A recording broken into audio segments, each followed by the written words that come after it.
ഞാൻ ആയുർവേദ രംഗത്ത് പ്രവർത്തിക്കുന്ന ആളാണ്. ആയുർവേദത്തിനെ ലോകതലത്തിലേക്ക് എത്തിക്കുക എന്നുള്ളതാണ് എൻ്റെ ആഗ്രഹം. ഞാൻ ഈ അടുത്ത കാലത്ത് ഒരു ഡോക്യുമെന്ററി കൂടെ, English documentary, Ayurveda the double helix of life എന്ന പേരിൽ ഒരു ഡോക്യുമെന്ററി ചെയ്യുന്നുണ്ടായി.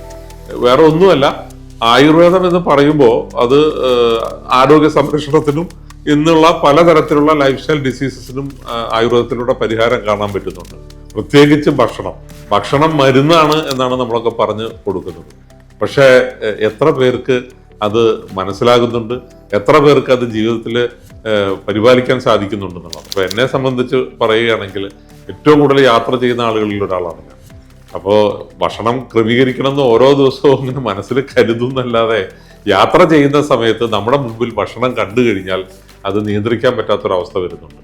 പക്ഷേ ഒരു കാര്യം ഞാൻ പറയാം, നമുക്ക് ഇഷ്ടപ്പെട്ട ഭക്ഷണം നമ്മൾ വീട്ടിൽ തന്നെ ഉണ്ടാക്കി കഴിച്ചുകൊണ്ട് ഒരു കുഴപ്പവും കാണുന്നില്ല എന്നുള്ളതാണ്. കൊറോണ സമയത്ത് 1.5 വർഷത്തോളം വീട്ടിലിരുന്നപ്പോൾ എനിക്ക് നന്നായിട്ട് വെയിറ്റ് കുറഞ്ഞു. ഒരു 14 കിലോളം 1.5 വർഷം കൊണ്ട് കുറഞ്ഞു എന്നുള്ളതാണ്. ഭക്ഷണത്തിൽ ഒരു ക്രമീകരണവും ഇല്ലാതെ തന്നെ. അത് വളരെ ക്ലിയർ ആണ്. പുറത്തിറങ്ങാൻ തുടങ്ങി, യാത്രകൾ തുടങ്ങി, ഹോട്ടലുകളിൽ നിന്ന് ഭക്ഷണം കഴിക്കാൻ തുടങ്ങി, ഓരോ മാസവും കുറേശ്ശായിട്ട് വെയിറ്റ് കൂടുന്നതാണ് കാണുന്നത്. അത് മാത്രമല്ല, മറ്റു തരത്തിലുള്ള അസുഖങ്ങളും ബാധിക്കുന്നത് അതുകൊണ്ടാണ്, ഭക്ഷണക്രമം തെറ്റുന്നതുകൊണ്ടാണ്. അതുകൊണ്ട് എങ്ങനെയെങ്കിലും നമ്മൾ അത് മനസ്സിലാക്കിക്കൊണ്ട് നമുക്ക് ഇഷ്ടപ്പെട്ട ഭക്ഷണം കഴിക്കണം. നമുക്ക് കഴിക്കാൻ പറ്റുന്നില്ലേ എന്നുള്ളൊരു സങ്കടം മനസ്സിൽ ഒരിക്കലും വരാൻ പാടില്ല എന്നാണ് എനിക്ക് തോന്നുന്നത്. ഇഷ്ടപ്പെട്ടത് ആവശ്യത്തിന് മാത്രം കഴിക്കുക, സമയത്ത് കഴിക്കുക, ജീവിതം ആസ്വാദികരാക്കുക.